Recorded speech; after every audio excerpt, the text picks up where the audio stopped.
Morning all of you. Welcome you all student in the Vincent online class. आज की हमारी class है class 5th के लिए और आज का हमारा सब्जेक्ट है हिंदी। तो बच्चों आप अपनी हिंदी की बुक निकालिए। जैसा कि बच्चों हम जानते हैं कि हमने फर्स्ट लेसन है जो हम भारत के भरत पूरा कर लिया है, इसके सारे क्वेश्चन आंसर भी कर लिए हैं। आज हम पढ़ेंगे दूसरा पार्ट, मेहनत की कमाई। प्रस्तुत पाठ में लेखक ने मेहनत की कमाई का महत्व समझाया। इस पाठ में एक अमीर बाप का लड़का बड़ी ही लापरवाही के साथ में दिन भर घूमता रहता था और वह निर्लज भी था। उसको बिल्कुल शर्म नहीं आती थी। वह दिन भर लापरवाही करता था और घूमता रहता था क्योंकि वह अमीर बाप का एक लड़का था। इसलिए उसकी माँ तथा बहन उसे खाने के लिए भोजन दे देती थी और खर्च करने के लिए पैसे भी दे देती थी, लेकिन सेठ को यह बात बिल्कुल भी अच्छी नहीं लगती थी। एक दिन बाप ने उसे कहा कि अगर तू कमा कर नहीं लाएगा तो तुझे भोजन भी नहीं मिलेगा। तो लड़के ने कमा कर लाने के लिए बोला तो लड़का इधर उधर गया और फिर अपनी मम्मी से और बहन से किसी भी बहाना लेकर के पैसे निकाल दिए और बोल दिया कि ये लो पैसे। तो फिर उसके पिताजी ने बोला कि जा कुएं में फेंक दे। तो उन पैसों को उन्होंने कुएं में फेंक दिया क्योंकि उसने तो मेहनत की कमाई की नहीं थी, इसलिए उसको बुरा भी नहीं लगा। अगले दिन पिता ने फिर बोला कि जा और है ना वापिस कमा के ला, नहीं तो तेरे को भोजन भी नहीं मिलेगा। तो फिर क्या हुआ कि उसके पिताजी ने अपनी पुत्री और अपनी पत्नी को बाहर भेज दिया ताकि बेटे को पता चले कि अब क्या करेगा। तो फिर बेटे ने ना मम्मी और बहन को ढूंढा, लेकिन वह मिले ही नहीं। दिन भर सुस्त बैठा रहा और उसकी सूद लेने वाला कोई भी नहीं था।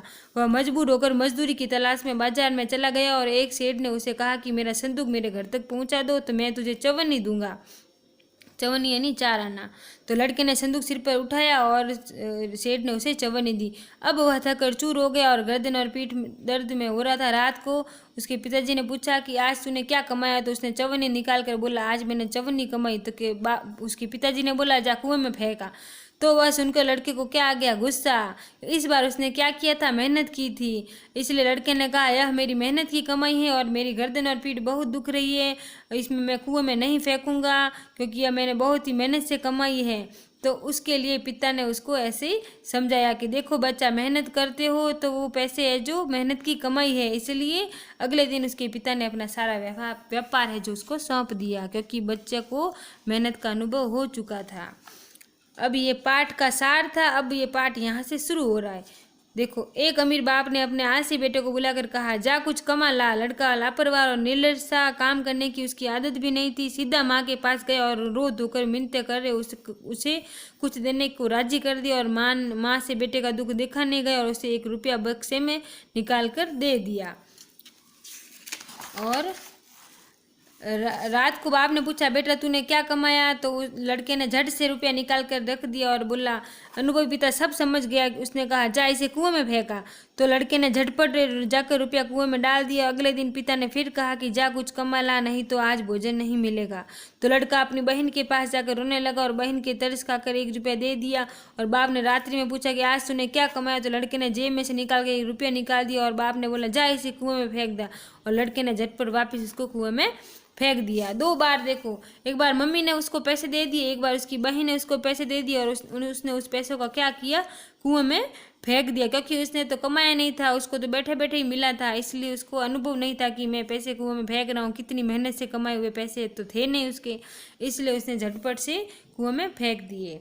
फिर ये तीसरा और चौथा अपन अगली क्लास में पढ़ेंगे। पाठ का सार वैसे पूरी स्टोरी आ गई है इसमें, तो ये पीछे वाला भी सब सेम ही है, लेकिन फिर भी अपन ने पढ़ लिया है। और ये फर्स्ट वाला पैराग्राफ हो गया, सेकंड वाला हो गया, तीसरा और चौथा अपन अगली क्लास में पढ़ेंगे। तो बच्चों सबसे पहले आपको होमवर्क में क्या करना है, पाठ का नाम लिखना है, 2 मेहनत की कमाई और फिर सारे शब्दार्थ, एक पैराग्राफ, दूसरे पैराग्राफ, तीसरे पैराग्राफ और चौथे पैराग्राफ के नीचे जो शब्दार्थ दिए हुए हैं ये सारे के सारे शब्दार्थ है जो आपको करने हैं। ठीक है, उसके बाद में देखो, उसके बाद में उच्चारण के लिए निर्लज, दर्द, गर्दन, क्रोध, व्यापार, भयंकर, विवश, मिन्नतें, इसका उच्चारण ही करना है। इसको कुछ नहीं सोचे और बताएं। ये भी बताना है मुखी के, इसको आपको नोटबुक में नहीं लिखना। लड़के का स्वभाव कैसा था, लड़का तो लापरवाह और निर्लज था। पिता ने बेटे को बुलाकर क्या कहा कि जा कुछ कमा के ला। विवश होकर बेटे ने क्या किया, विवश होकर वह मजदूरी खोजने चला गया। लड़का किसके पास जाकर रोया, लड़का अपनी माँ और बहन के साथ जाकर रोया। बालक ने अंतिम दिन चवन्नी कुएं में क्यों नहीं फेंकी, क्योंकि उसने मेहनत की कमाई थी। इसलिए बालक सरलता से 1 रुपया कुएं में क्यों फेंक देता था, क्योंकि उसको पता भी नहीं था, उसकी मेहनत से कमाया नहीं था। तो उसको मेहनत का अनुभव नहीं था, इसलिए वो फेंक देता था। अब आपको लिखना, ये वाला काम आपको अपनी नोटबुक में करना है। रिक्त स्थान भरें। पिता ने पत्नी और बेटी को बाहर भेज दिया। मेरी गर्दन, कमर और पैर दुखने लगे हैं। बेटा माँ के पास जाकर रोने लगा। लड़के को क्रोध आ गया। सही उत्तर का निशान लगाएं। पहले दिन लड़के को 1 रुपया किसने दिया? किसने दिया था पहले दिन? उसकी माँ ने। तो पहले दिन ये माँ ने, ये स वाला आपके सही हैं। 4 आने का अर्थ क्या होता है? 4 आने का अर्थ होता है 25 पैसे। तो इसका अ उत्तर सही है। चवन्नी किसने नहीं फेंकी? चवन्नी किसने नहीं फेंकी? चवन्नी बालक ने नहीं फेंकी, तो इसका उत्तर होगा ब। फिर बालक ने 4 आने किस प्रकार कमाए? बालक ने 4 आने एक सेठ की संदूक को सिर पे उठाकर उसके घर तक पहुंचाया, तो इस तरीके से उसने 4 आने कमाए। सेठ की सूझबूझ ने बालक का जीवन कैसे बदल दिया? सेठ की सूझबूझ ऐसी थी कि सेठ को पता था उसका बेटा कैसा है, लापरवाह और निर्लज था, इसलिए उसको सबक सिखाने के लिए उसने अपनी पत्नी और बहन को है जो घर से बाहर कहीं भेज दिया और फिर उसे बोला कि जा पैसे कमा के ला। और जब उसको कुछ नहीं मिला तो उसने विवश होकर उसको मजदूरी करनी पड़ी और फिर एक सेठ का संदूक उठाकर सिर पर अपने और उसको घर तक पहुंचाया। तो इस प्रकार उस बालक को है जो जीवन ही बदल दिया। उस बालक को मेहनत की कमाई का महत्व समझ में आ गया। इस प्रकार सेठ ने अपनी सूझबूझ से बालक का जीवन बदल दिया। तो आज आपको इतना ही करना है, पहला, दूसरा, तीसरा और चौथा, ठीक है। तो आज आपको ये 4 ही करने हैं और फिर ये पूरे पाठ के शब्दार्थ भी आपको करने हैं, ठीक है। Thank you.